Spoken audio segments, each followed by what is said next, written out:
এদিকে অস্থায়ী কর্মী আবার আলিপুর কোর্টে প্র্যাকটিস করে।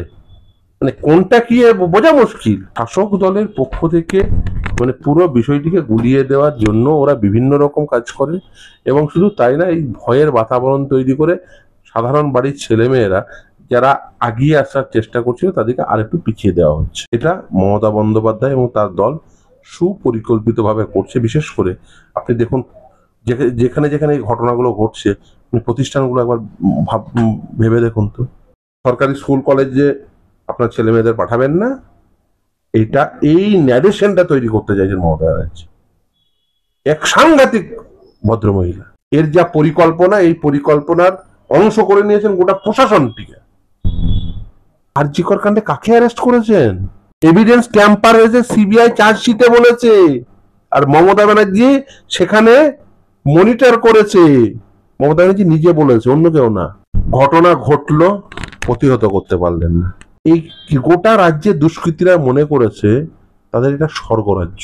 দাদা আমাদের হৃদয়, সব কলেজের সব দেখবেন প্রাচীরে লেখা আছে, এদের এই হৃদয় সম্রাট বানানো হয়েছে। নমস্কার দর্শক বন্ধুরা, ইমেজ বেঙ্গলে আপনাদের সকলকে স্বাগত। এক বছরও পেরোয়নি আরজি কর কাণ্ড। সেই আরজি কর কাণ্ডের প্রতিবাদে দেশ থেকে বিদেশ সবাই প্রতিবাদে পথে নেমেছিলেন। আর এক বছর যেতে না যেতেই আবার সেই শহর কলকাতার বুকে আর একটা নারকীয় ধর্ষণ, আরেকটি ঘটনায় যিনি অভিযুক্ত তিনি শাসক দলের ঘনিষ্ঠ, এবং যার সঙ্গে ঘটনাটি ঘটেছে তিনিও কিন্তু শাসক দলের দায়িত্বপ্রাপ্ত একজন ছাত্রী।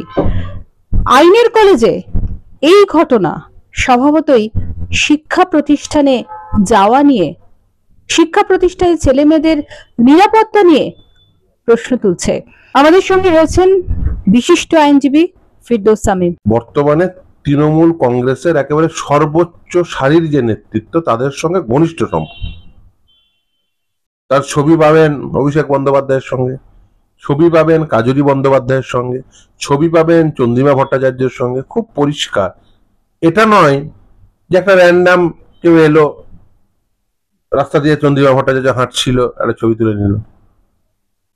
অভিষেক বন্দ্যোপাধ্যায়ের সাথে আপনি বলুন তো সাধারণ কজন ওই পজিশনে ছবি তোলে, যে পজিশনে ছবি আছে, যদি খুব পরিচিত লোক না হয়। ফলে খুব পরিষ্কার এরা হচ্ছে একেবারেই তৃণমূল কংগ্রেসের একেবারে ঘনিষ্ঠ জন, একেবারে কোর টিমের কাছাকাছি। খুব স্বাভাবিক, তারা ভেবেছে যে এরা যে যা করবো ছাড় পেয়ে যাব। আরজি কর মেডিকেল শিক্ষা প্রতিষ্ঠান, তার অভ্যন্তরে পিজিটি কে ধর্ষণ করে খুন। আইন কলেজ, তার অভ্যন্তরে শাসক দলেরই একজন নেত্রী বলবো বা একজন ছাত্রী, তাকে ধর্ষণ।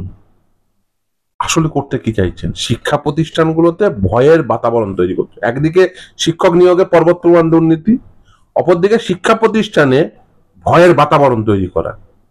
সাধারণ বাড়ির ছেলে মেয়ে তারা তাদের মেয়েদের ওই প্রতিষ্ঠানে পাঠাতে স্বাচ্ছন্দ্য বোধ করবে। আজকে মেডিকেল কলেজে মানে এমন একটি পরিস্থিতি তৈরি হয়ে গেছে, মেয়েরা রাত্রে ডিউটি করতে ভয় পাচ্ছে, অথচ এই পরিস্থিতি ছিল না। মানে লোকে দেখবেন, ইভেন অনেক হিন্দি ফিল্মে দেখবেন, আমি নাম করেই বলতে পারি, যেমন ধরেন 3 Idiots, সেখানে দেখবেন একটা ক্যারেক্টার দেখানো হচ্ছে, এই ক্যারেক্টার বলছে ছেলে হলে ইঞ্জিনিয়ার, মেয়ে হলে ডাক্তার। মানে মেয়েদের ডাক্তারি এটাকে স্বাচ্ছন্দ্যের পেশা হিসেবে ধরা হবে, মেয়েরা ডাক্তার হবে এবং খুব সুনামের সঙ্গে ডাক্তারি করবে। আর এখন কি দেখছি যে ডাক্তার হওয়ার পরে, এমবিবিএস পড়ার পরে নিট পিজি দিয়ে, নিট পিজি অত্যন্ত টাফেস্ট এক্সামিনেশন, ভারতবর্ষের যদি কতগুলো টাফেস্ট এক্সামিনেশন দেখেন তার মধ্যে NEET PG one of them. সেখানে র্যাঙ্ক করে সে পিজিটি হলো, তারপরে তাকে ধর্ষিত হয়ে খুন হতে হলো। আইন কলেজে সেখানে ধর্ষিত হতে হচ্ছে। নারীরা তো ক্ষমতায়িত হয়েছিল। এই পশ্চিমবঙ্গে দীর্ঘদিন বাম শাসন থাকার ফলে, 34 বছর বাম শাসন থাকার ফলে পশ্চিমবঙ্গের নারীরা কিন্তু অনেক বেশি ক্ষমতায়িত অন্য 5টা রাজ্যের তুলনায়। অনেক বেশি ব্রড মাইন্ডেড, অনেক বেশি আপনি বলবো যে স্বাচ্ছন্দ্য বোধ করে কর্মক্ষেত্রে, শিক্ষাক্ষেত্রে, শিক্ষা প্রতিষ্ঠানে। তার কারণ দীর্ঘদিন একটা বাম শাসন ছিল। তারপরে তারা ক্ষমতায়িত আস্তে আস্তে আস্তে আস্তে হতে শুরু করেছে। ক্ষমতায়িত হতে শুরু করার পরে তারা খুব স্বাভাবিকভাবে এই ধরনের পেশাদার কোর্সে মেয়েদের এন্ট্রি হচ্ছে। ইভেন আমাদের ধরুন এক সময় তো মানে এই আমাদের পেশায়, মানে আইনজীবী পেশায় খুব বেশি মহিলারা আসতেন না, কিন্তু আজকের দিনে দেখুন প্রচুর মহিলারা আছে। কিন্তু এখানে যদি মানে এইভাবে ভয়ের বাতাবরণ তৈরি হয়ে যায়, তাহলে নারীদের ক্ষমতায়ন হবে কি করে? আমি আজকে আপনি হাইকোর্টে যান, দেখুন প্রতিটি চেম্বারে, যে কোনো নামি চেম্বার, যে কোনো চেম্বারে কত মেয়েরা এসে কাজ করছে, তারা রাত্রি পর্যন্ত কাজ করছে। এইভাবে যদি ভয়ের মানে বাতাবরণ তৈরি করা হয় শাসক দলের পক্ষ থেকে, এবং এটা ক্ষমতাটা এলো কোথা থেকে? তারপর সেই শাসক দল ঘনিষ্ঠ, শাসক দলের সর্বোচ্চ নেতৃত্ব ঘনিষ্ঠ।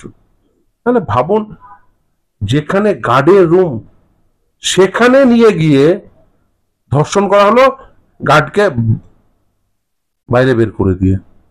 গার্ডের কাজ কি ছিল? ওখানে যাতে কোনো প্রকার আনটোয়ার্ড ইনসিডেন্ট না ঘটে সেটা দেখা। গার্ডকেই বের করে দিয়ে সেখানে ধর্ষণ হচ্ছে, গার্ড নিশ্চুপ। তারপরে কি ধরনের বাতাবরণ তৈরি করা হয়েছে? কলেজ কর্তৃপক্ষ বা কি করছিল? এটা অনেকটা রাতের ঘটনা। ওই রাত্রিবেলায় ও কলেজে কেন গেছিল? এই শাসক দলের এই নেতা, সে তো অনেকদিন আগে কলেজে পাস আউট। বলার চেষ্টা করা হলো সে নাকি ওখানে অস্থায়ী কর্মী। এদিকে অস্থায়ী কর্মী আবার আলিপুর কোর্টে প্র্যাকটিস করে। মানে কোনটা কি বোঝা মুশকিল। যদি প্র্যাকটিস করে তাহলে অস্থায়ী কর্মী হলো কি করে? মানে এ তো পুরো বিষয়টিকে গুলিয়ে দেওয়া। শাসক দলের পক্ষ থেকে মানে পুরো বিষয়টিকে গুলিয়ে দেওয়ার জন্য ওরা বিভিন্ন রকম কাজ করে।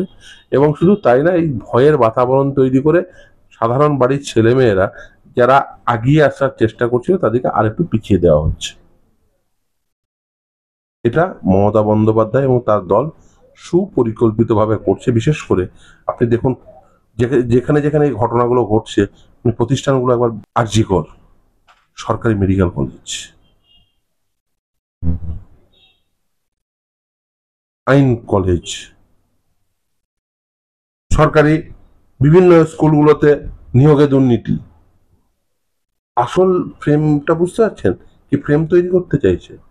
ফ্রেমটা এটাই তৈরি করতে চাইছে, এই রাজ্যে শিক্ষা প্রতিষ্ঠানগুলো সুরক্ষিত নয় সাধারণ বাড়ির ছেলে মেয়েদের জন্য।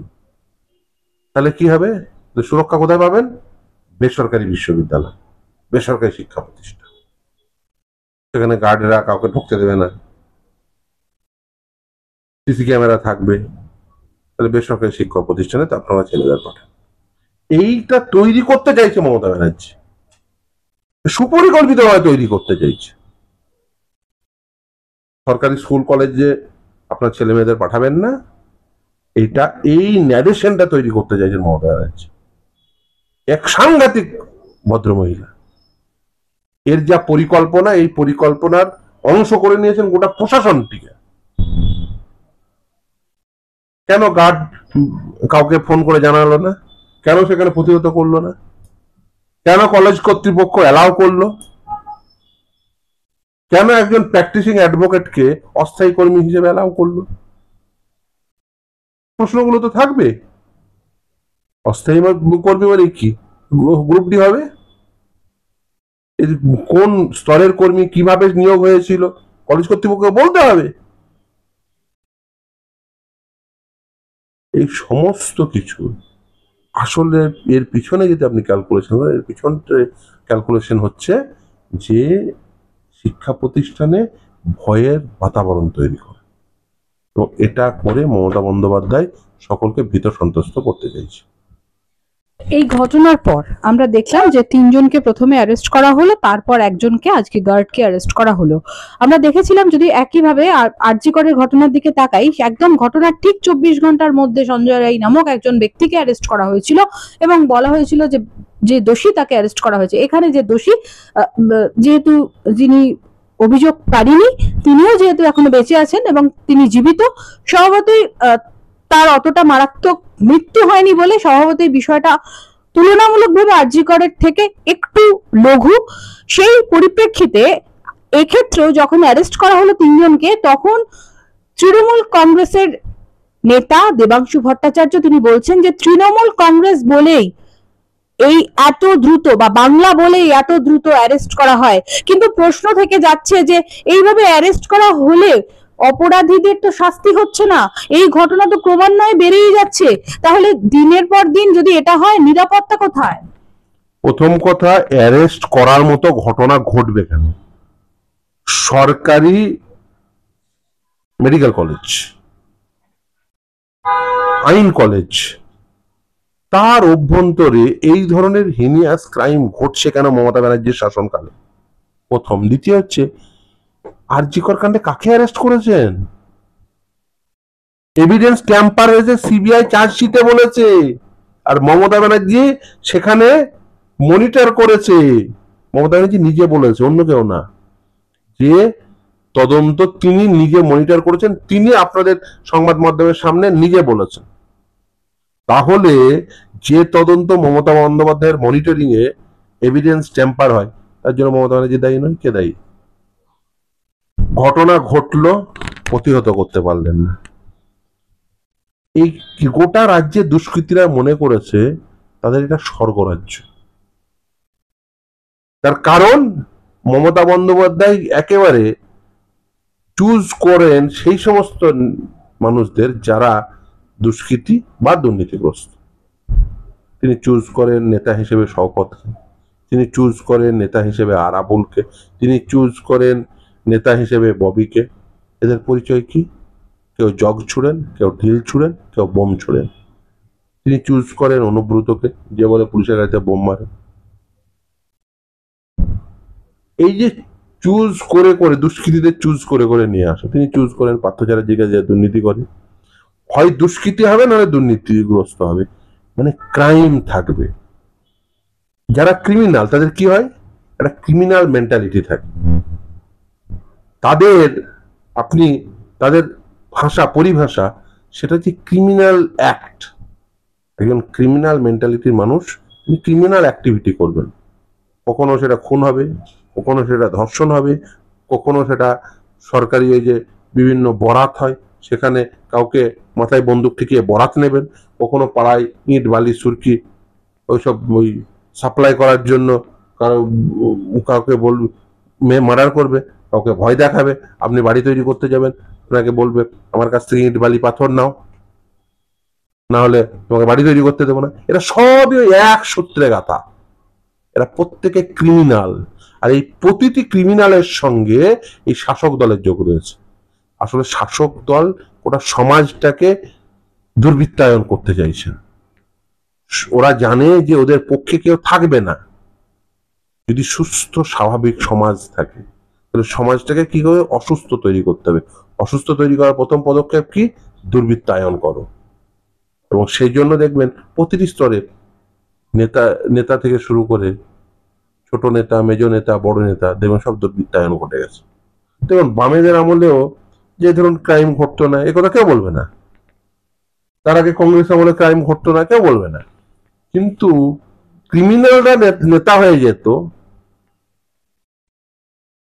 এই জিনিস ছিল না। বামেদের আমলে কোনো আপনি জেলা সম্পাদককে বলতে শুনেছেন পুলিশের গাড়িতে বোম মারো?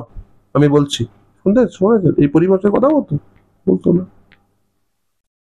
আপনি যদি এদের পরিভাষা শোনেন, এদের ভাষা শোনেন, তাহলে পরিষ্কার হয়ে যাবে এরা কোন ধরনের রাজনীতি চাইছে। এরা পরিষ্কার, এরা একেবারেই খুন, জখম, ধর্ষণের রাজনীতি চাইছেন। এরা চাইছেন সমাজে দুর্বৃত্তায়ন ঘটুক। দুর্বৃত্তায়ন ঘটলে তবেই একমাত্র তৃণমূল কংগ্রেসের অস্তিত্ব থাকবে, আদারওয়াইজ থাকবে। আমরা গত 2 সপ্তাহ আগে অনুব্রত মণ্ডলের সেই অডিও ক্লিপ যেটা প্রকাশ্যে এসেছিল, সেই অডিও ক্লিপের প্রসঙ্গ স্বভাবতই এই পরিস্থিতিতে চলে আসছে। একজন পুলিশকে তার মা এবং তার স্ত্রীর সম্পর্কে যে ভাষায়, যে খারাপ ভাষায় আক্রমণ করা হয়েছিল, তারপরে তো আহ, অনুব্রত মণ্ডলকে একাধিক সভা, একাধিক অনুষ্ঠানে দেখা গেছে, তারপরে পরে তো সেরকম কোনো ব্যবস্থা নেওয়া হয়নি। আরে এই পুলিশের গাড়িতে বোম মারতে পারার পরে পুলিশ মন্ত্রী বলে ওর মাথায় কম অক্সিজেন যায়, তা সে তার কাছ থেকে দুটো পুলিশ গালাগালি খাবে, এটা এবার অস্বাভাবিক কি আছে? এটাকে পুলিশ মন্ত্রী এন্ডোর্স করবেন, এতে অস্বাভাবিকতা কি আছে? এই অনুব্রতই তো বলেছিল পুলিশের গাড়িতে বোম বোম মারুন, আমি বলছি। তাই সেটা বলার পরে তার সঙ্গে পুলিশ মন্ত্রী সভা করেননি, উনি অ্যারেস্ট করেছিলেন? করেননি, করবেন না। তার ভয়েস স্যাম্পল কোনোদিন নেওয়া হবে না, বা নেওয়া হলেও হারিয়ে যাবে। এইগুলো দেখুন খুব পরিষ্কার হয়ে যায় যে শাসক দল মাথা থেকে যেভাবে অপারেট হবে না, নিচে পর্যন্ত সেটাই পার্কুলেট হবে, মস্তিষ্কে গন্ডগোল। এই শাসন ব্যবস্থার যিনি মাথা, তিনি চাইছেন সমাজে দুর্বৃত্তায়ন, তিনি চাইছেন সমাজে দুষ্কৃতি রাজ। ফলে এই দুষ্কৃতি রাজ চেপে বসেছে আজকে গোটা রাজ্যের প্রতিটি স্তরে, এই দুষ্কৃতি রাজ চেপে বসেছে। কি কলেজের অ্যাডমিশন থেকে শুরু করে, কি ওই ক্যান্টিন, আপনি ক্যান্টিন গুলোকে চালায় দেখবেন, আপনি যে কোনো জায়গায় গোটা রাজ্য জুড়ে যদি দেখেন যে সব জায়গায় শাসক দল তার নিজেদের থাবা বসিয়েছে, আর তার সঙ্গে থাবা বসানোর প্রথম এবং প্রধান হাতিয়ার হয়েছে দুর্বৃত্ত, এবং এক একটি জায়গায় এক একটি দুর্বৃত্তদের বসিয়ে দেওয়া হয়েছে। এই বিরাট দাদা ছিল, ওই কলেজে খোঁজ নিয়ে দেখুন, বিরাট দাদা ছিল, দাদা আমাদের হৃদয়, সব কলেজের সব দেখবেন প্রাচীরে লেখা আছে। এদের এই হৃদয় সম্রাট বানানো হয়েছে। এরা ভোট এনে দিত, ভোটের সময় এরাই সাপ্লাই করতো, ছেলে সাপ্লাই করতো। আবার ভোটের সময় এই বাড়ি হচ্ছে এই মমতা ব্যানার্জির পাড়ায়, ওই পাড়ায় কাউকে প্রচার করতে ঢুকতে দেয় না। খোঁজ নিয়ে দেখুন কারা ঢুকতে দিত না। সিপিএম এর প্রার্থী প্রচার করতে ঢুকতে পারতো না, মানে ওটা এমন একটা পাড়া করে রেখে দিয়েছে, ওখানে কেউ প্রচার করতে পারবে না। মানে আপনি ভোট দেবেন না দেবেন ইমেটেরিয়াল, আমাকে ভোট দিন এটা বলা যাবে না, এটা বলতে বলতে আপনি ওই পাড়ায় ঢুকতে পারবেন না। ঢোকা আটকাবে কে? দুষ্কৃতীরা। তাদের জন্য এই দুষ্কৃতীরা কারা পোষে, এদেরকে যারা বসে ছবি তুলছে তারা। গত বছর ভোটে ঘটেছে, আবার আমি বলছি সামনের বছর ভোটে ঘটবে, এই একই জিনিস ঘটানো হয়েছে।